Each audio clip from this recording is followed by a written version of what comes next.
Sig Ettinger, who formerly owned Bag and Baggage, is now the owner of B&B Tickettown at the corner of 9th and West Street in Wilmington. Now, Sig is one of the biggest sellers of tickets and sporting events in this area, and because of this, he became involved with the Eagles and the Phillies and the coaches and the announcers and the administration, and he's got a lot of interesting stories to tell you.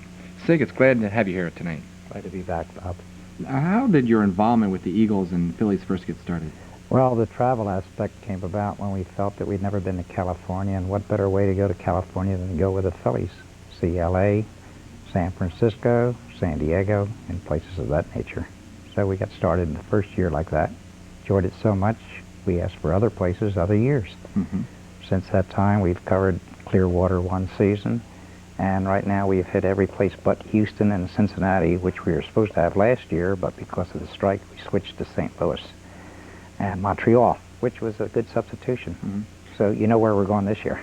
Where? Houston and Cincinnati. Houston and Cincinnati, of course. All right. Of course, you know, you have a great job here. You sell tickets, and you've got an opportunity to see the whole United States and meet the players, and of course, you get a chance to be in the locker room too now. Is that correct? That's right, and we're hoping we're going to expand next month. We may go to Canada with the Flyers, so we're going to go.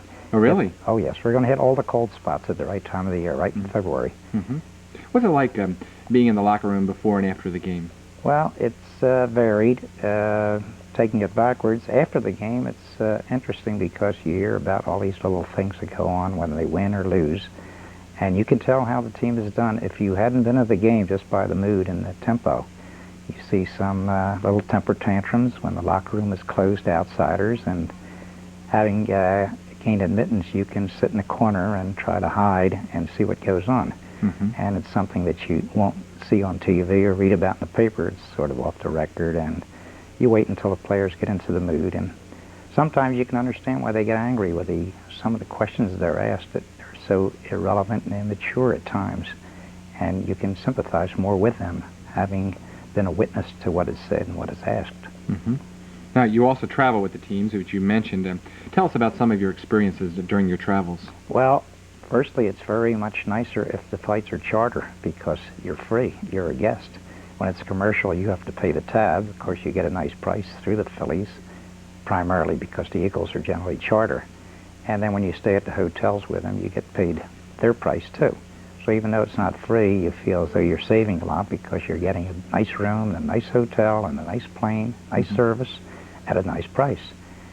And it's interesting just to see things, because generally I've found that I'm invited back because I'm like the little monkeys. I just sit there and I see no evil and hear no evil and speak no evil, and I make sure I keep to myself what I've seen and heard. Did some of the players confide in you, and if so, what players have you developed close relationships with? Well, they don't confide in you, but you can, and I've found out, learn a lot more by waiting and abiding your time. For instance, I've become friendly with Steve Carlton, and he is one of the most quiet people, and he has a reputation for not talking. That's correct. And the easiest way I've found talking to him and Gary Maddox, two of the most quiet people, when you're in the locker room alone with them and it's just one-on-one, as soon as the other players come around, everything is dropped. It's sort of a taboo. You're a civilian and they're uniformed people and you don't mingle.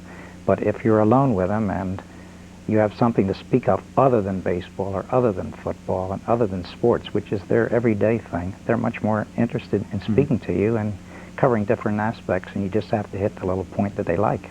Can you share some interesting tidbits about some of the players that maybe isn't publicly known? Well, nothing that really is spectacular, just that some of them are always by themselves. I remember in the beginning it was very interesting, and listening to discussions that really became heated. Different players like to hear different music to put themselves in the mood before the game. And for instance? Well, some of the players like to hear hard rock, and others like the little sweet music that you get in the dental office, and they keep turning it up, trying to down each other out.